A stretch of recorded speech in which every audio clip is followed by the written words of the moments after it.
Ethan lived alone on a quiet space station floating near the edge of known space. He wasn't a soldier or a scientist, just a maintenance worker. He checked pipes, cleaned filters, and fixed small machines. Nothing exciting ever happened out there. He liked it that way. No noise, no people, just peace. But lately, something felt different. He started waking up in the middle of the night without knowing why. The air always felt a bit too warm, like someone had just been in the room. The lights sometimes flickered for no reason. One night, he saw strange patterns on the wall above his bed. Small, glowing lines that faded before he could touch them. He told himself it was nothing. Maybe he was just tired. Maybe his mind was playing tricks on him. He didn't sleep much these days anyway. Still, it kept happening. One night he woke with a sharp breath. The room was dark, but the air felt heavy, like it was holding its breath. His heart beat faster. He listened closely, then he heard it, a soft sound like bare feet moving across metal floors.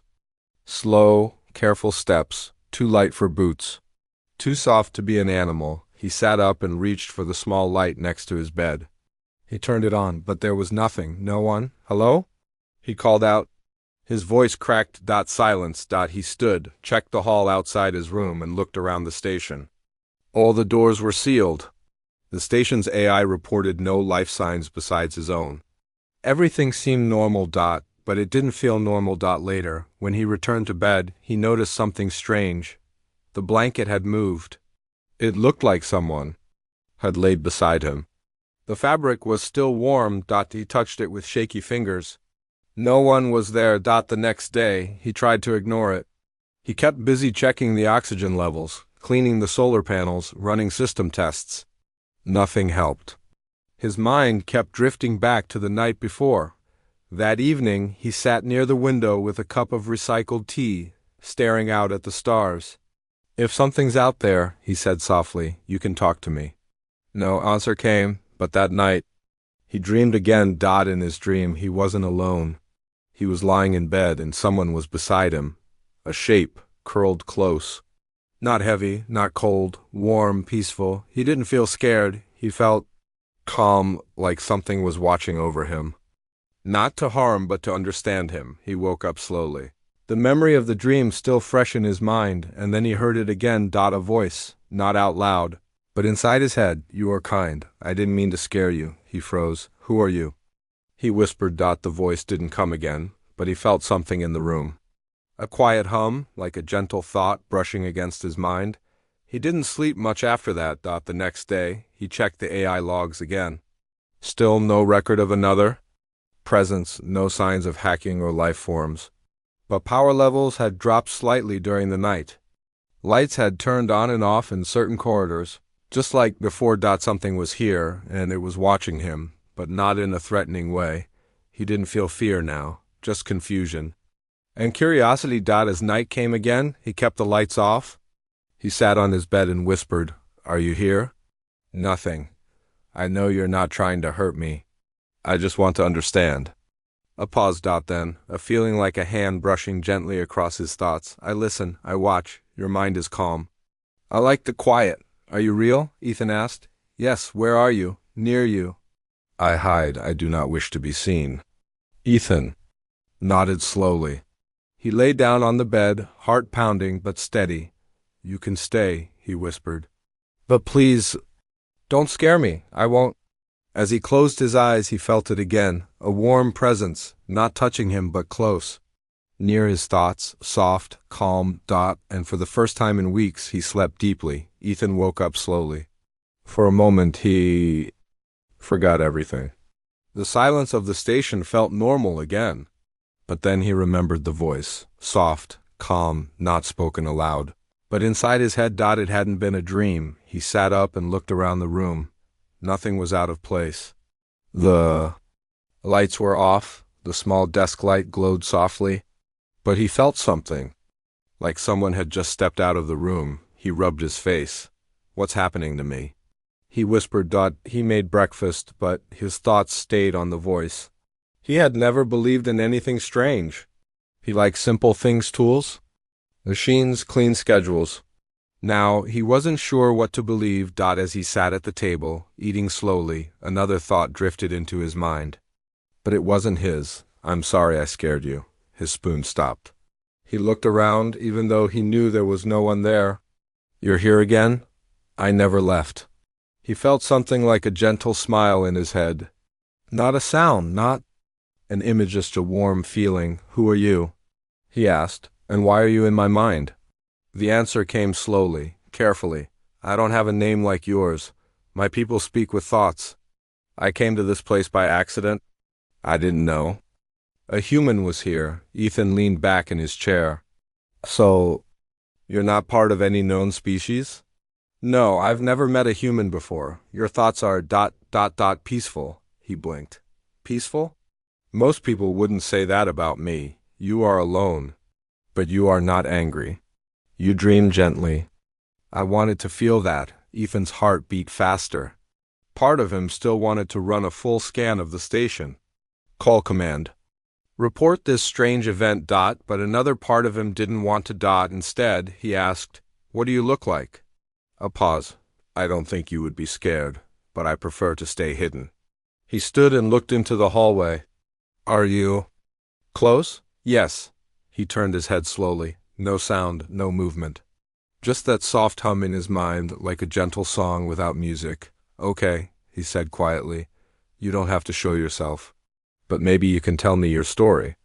I was born in deep space. My kind doesn't need ships like yours. We travel through thought, mind to mind, star to star. But I went too far. I got lost. I ended up here. Ethan sat back down, trying to understand. You don't need machines? So you found my station. Just by ... dotsing it? Yes, I felt your dreams, your calm. So I stayed. He frowned. What do you want from me? A very soft feeling passed through his mind. Not control, not power. I just want to rest. Your thoughts are safe. I haven't felt safe in a long time. For a long while he said nothing. He just stared at the cold metal floor. Finally, he said, you can stay. But I want to know more. I don't like secrets. I understand. Thank you. That night, Ethan didn't turn on the lights. He laid on the bed in silence. He kept his mind open, just in case she was listening, and she was, you are tired. Again, a little, he whispered. But it's not a bad kind of tired. May I stay near you, just to rest? His chest felt tight. It wasn't fear, it was something softer. Like trust beginning to form. Double quotes. Yes, he said. You can. He didn't feel anything touch him, but he felt her near. Warm like a calm breeze against his thoughts. And for the second night in a row, Ethan slept with peace in his mind, and something unknown curled close to his heart. Ethan woke up slowly again. This time he didn't feel shocked or confused. Instead, he felt calm. Like someone had taken the weight off his shoulders during the night. He looked to his side. There was no one there, of course. The bed was empty. But he could still feel her presence. Like a soft thought brushing the edge of his mind, he sat up and said quietly, Are you here? A soft reply came into his head. Yes, you slept well. He smiled a little. I did. Better than usual. He got up and walked to the small kitchen. While making tea, he asked, So, what do you do besides reading minds? I listen, I learn, I feel. I do not take, only share. How does it work? The mind reading. I do not enter without permission. I touch thoughts that float close. Dreams, emotions, memories that want to be heard. Some minds push me away, others welcome me. Yours is open. Ethan thought about that. Maybe his mind had been open because he'd been alone for too long. Or maybe he had wanted anyone to understand him. He asked, Have you done this before, with others like me? No, your kind is different, louder, full of color, but not dangerous. Not to me, Ethan laughed a little. Most. People wouldn't say humans aren't dangerous. You are. But only when afraid, when calm, you are gentle. He paused. That was true. Fear made people do strange things. Even he had felt it when he first sensed her. He carried his tea back to his room and sat on the edge of the bed. Can I ask something personal? Yes. Why do you come into my room? Why? Sleep beside me? There was silence for a few seconds, then she answered softly, "It is the only place I feel warmth. Your thoughts are safe. When I curl near your mind, I feel calm." "I haven't had that in many years," Ethan's voice dropped. "Were you running from something?" "Yes," he waited.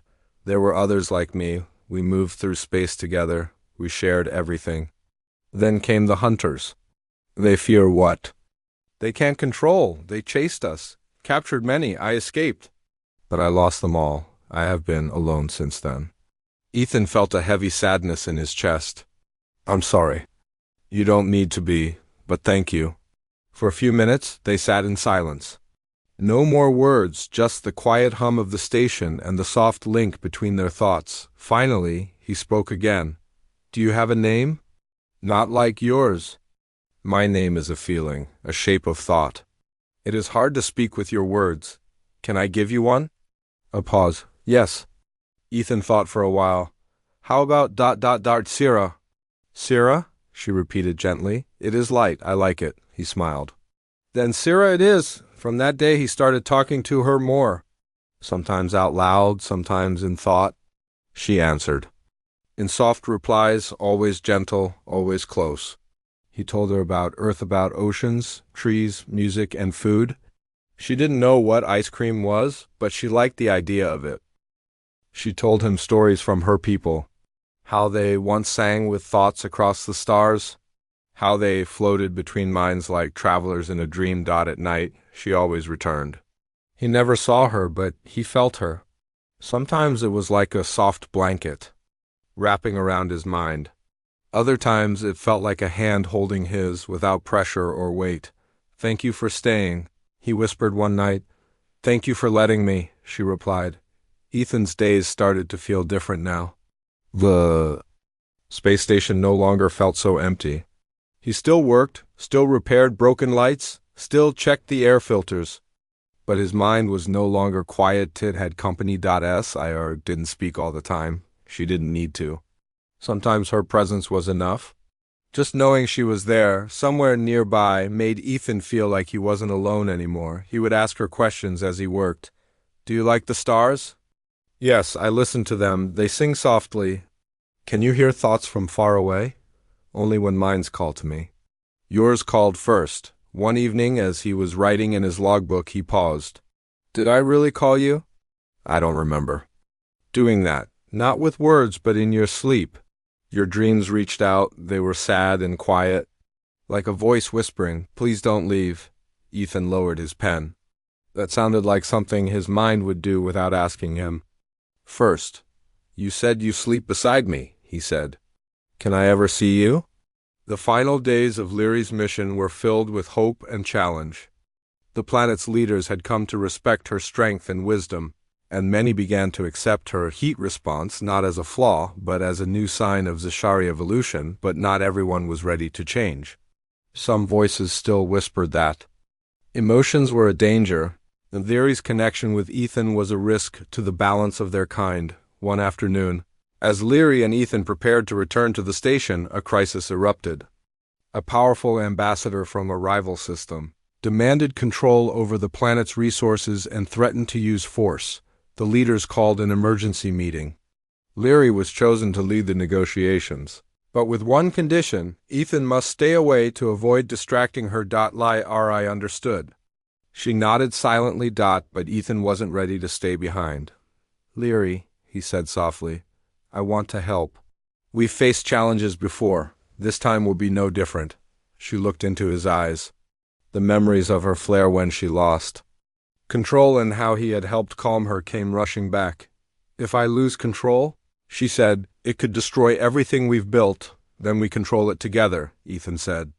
"You're not alone." During the tense talks, the ambassador was harsh and unyielding. Words became sharp arrows.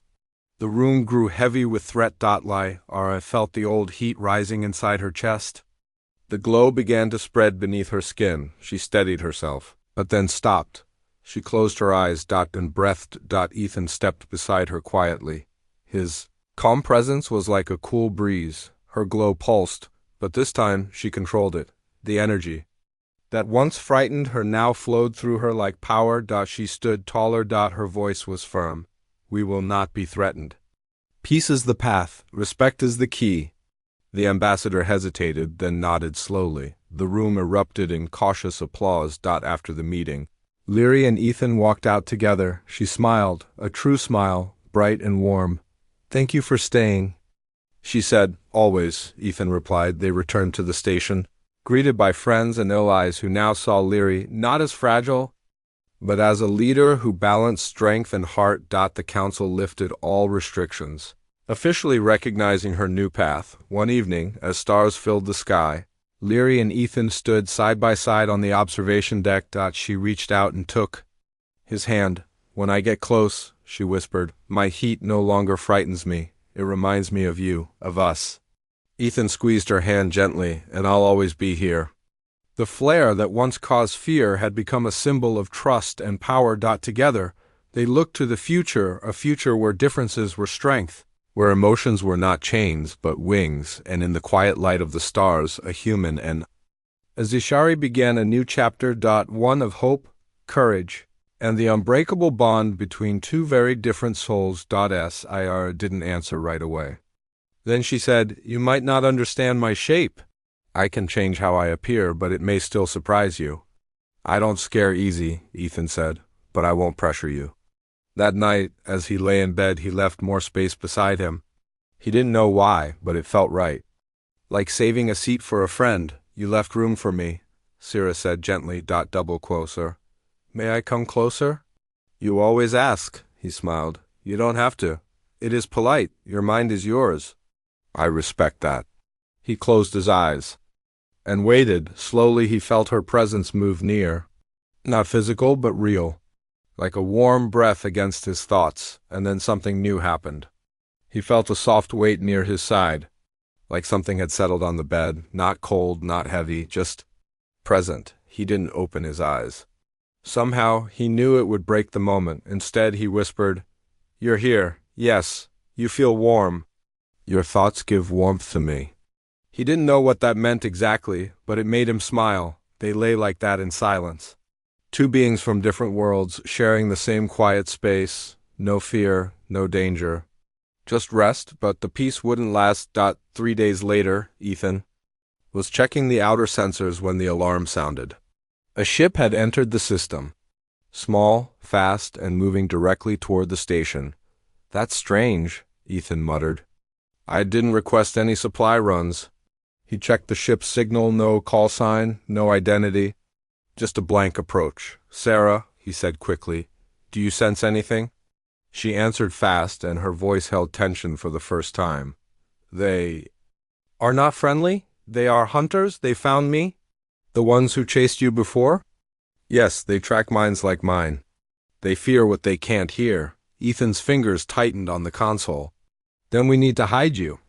It's not easy. They can feel me if I stay awake. He stood and looked around his small station. Can I help somehow? I need to rest inside your thoughts. Not deep, just close. If I do that, they may not sense me. But it will feel strange, maybe even heavy. Ethan took a breath. Do it. Are you sure? Yes. He sat on his bed and closed his eyes. In the next second, he felt her move closer than ever before. Not beside him this time, but into his mind, not invading, not pushing, just settling like a warm cloud around his thoughts. His heart slowed. His breath deepened. He felt peaceful but also alert. Like they were one mind, resting but watching. From inside, Sira whispered, Thank you. You are stronger than you know. The ship moved closer, but then turned away. Perhaps it found nothing. Or perhaps it got confused by the calm inside Ethan's mind. When the danger passed, Sira slowly pulled away. Ethan blinked and smiled. You're safe? Yes, because of you. And that night, when he lay down to sleep, she didn't ask. She simply curled close, gently, silently, as if they both already knew this was now their place. Ethan kept his eyes on the stars outside the station window. The small ship that had approached earlier was gone now, but a strange feeling stayed inside him, not fear, something deeper. Like a shadow waiting just out of sight. Sir was quiet, not gone, just Resting. He could still feel her like a soft echo in his thoughts. She was tired. Hiding inside his mind had taken much of her strength. Are you okay? Ethan asked softly as he sipped his tea. A slow reply came. I will be. I just need time. Your mind helped. It's calm. He smiled a little. That's funny. I never thought of myself as calm. You are, compared to others, your thoughts are steady. Like quiet water, he liked that. No one had ever described him that way before. The next few days passed slowly. He worked during the day, checking systems and writing reports, but his heart wasn't fully in it. He kept looking at the stars, watching, waiting every time the sensors beeped. He felt his chest tighten. Sir didn't speak much during the day. She said she needed to rest, and he respected that. But every night as he lay down in bed, she came back. Quiet, warm, close. He didn't ask her to stay anymore. He didn't need to. They were starting to understand each other without words. But then the signal came. It was short, coded, and clearly not human. Ethan saw it on the screen while checking. Communication logs, a short pulse, repeating. Not meant for him. Meant for someone else. He ran it through the station's translator. Message. Target found. Prepare capture. Scan for psychic presence. His blood ran cold. Sira, he said. Quickly, they're coming back. Her voice entered his mind like a whisper in a storm. They found me again. I thought I hid well enough. They must have sent out a signal before they left. Now others are coming. He stood up, moving toward the control panel. How strong is their ship? Stronger than yours? They have shields, weapons, more speed. Great, Ethan muttered. But do they know I'm here with you? Not fully. They may think I'm alone. He stared at the blinking red light. He didn't have a weapon. The station wasn't made for fighting. But he wasn't going. To give her up. Not now. Not after everything. He looked around the control room, trying to think. We need a plan. You cannot fight them with weapons, Sira said softly. But maybe. With thought, he turned slowly. What do you mean? Our minds connected before. We pushed them away together. Maybe we can do it again. Only stronger. But how? I don't even know how it worked the first time. You don't have to know. Just trust me. And open your mind again. Ethan took a deep breath. You. Sure you have enough strength? If I use your thoughts to guide me, yes, he nodded. Okay, then let's do it. He sat down, closed his eyes, and let his breathing slow. Within seconds, he felt her slip into his mind again. Gentle, careful, but faster this time. Like she knew the path well. Then, her voice inside him. Focus on your memories. Not the pain. The good ones, warmth, light, anything that feels like hope. Ethan thought about his childhood sitting in the grass, watching clouds. He thought of music playing softly in the background as he fixed an old radio. He thought about the quiet smile his sister gave him before he left Earth. And then he thought about Sira, how her presence had made him feel human again. Even out here in the cold, he didn't know how, but all those thoughts began to glow inside his mind. Yes, she whispered. Now hold on.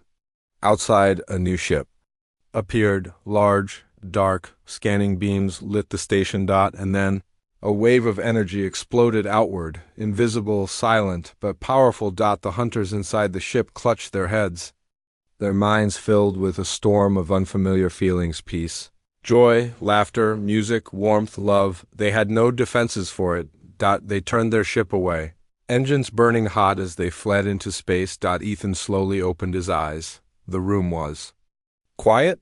Did it work? He asked. Sarah's voice was soft but sure. Yes, they're gone. He let out a breath he hadn't realized he was holding. And then he smiled. You saved me, he whispered. No, she replied. You saved me, Ethan. Didn't sleep right away that night? The ship had left, but his mind was still full of energy. He sat near the station window, staring at the stars, his hands wrapped around a warm mug of tea. Behind his thoughts, Sira rested quietly. She didn't speak, but he could feel her peace. She was safe now for a little while. You still there? He asked gently. Yes, she replied, her voice soft inside his mind. I'm just resting close to your thoughts. You used a lot of energy. He looked down at the floor. Are you sure you're okay? I am. Your memories gave me strength. They helped us both. Ethan smiled a little. Never thought remembering a sunny day could drive off a warship. Your kind is stronger than you know. You carry light. Inside, even when you feel lost? He looked out the window again. Do you think they'll come back? Maybe, but they fear what they don't understand. Now they know we are not weak. Ethan stood and stretched. His body felt tired, but not heavy. You should rest more. I'll keep watch tonight. Thank you, but may I still stay close? He smiled. You don't have to ask anymore, Sira. This bed belongs to both of us now. He turned off the lights, lay down slowly, and felt the familiar warmth as she curled her presence beside him. Even though he couldn't see her, it was like having a trusted friend beside him. Not a shadow anymore, but something soft, safe, and real. For the first time in many years, Ethan dreamed with a smile. The next morning he woke early. Sira had stayed quiet all night, her presence calm and peaceful. As he sat up, she gently stirred in his thoughts. Good morning, she whispered. Morning, he said, rubbing his eyes. How do you feel? Stronger, lighter, your sleep. Helped. Mine too, he said. Funny, isn't it? I never liked sharing my bed. Now I don't want to sleep alone. You're not alone anymore. He stood and walked to the console. There were no new warnings. No signals. Everything was calm. I've been thinking, he said as he ate breakfast. You can't hide forever. And I can't fight off more ships alone. I know, she said quietly. You want to leave the station? Yeah, it's time. But I won't go unless you come with me. I will. Where will we go? Ethan looked at the star map on the screen. There were many places, some dangerous, some peaceful, some unknown. But one name stood out. There's a free port near the Gray Moons. Lots of travelers, old tech, no government scanners. It might be safe there, at least for now. A place with minds that are loud, but not cruel. I could hide easier there. We'd have to take the shuttle. It's old, but it still runs. I'll need a day to prep it. I'll help, she said. Ethan raised an eyebrow. You're going to fix engines? No, she said with a soft laugh in his mind. But I can guide your thoughts. Show you. Where the trouble is, even before you see it, he chuckled.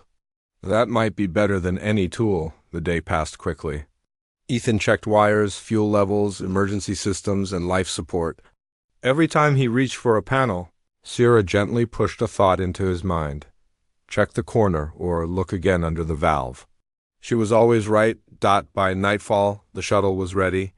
They sat in the launch bay. Both quiet for a moment. Are you nervous? Ethan asked. Yes, but not because of danger. I've never traveled inside a machine before. Well, he said, you'll like it. I even cleaned the seats.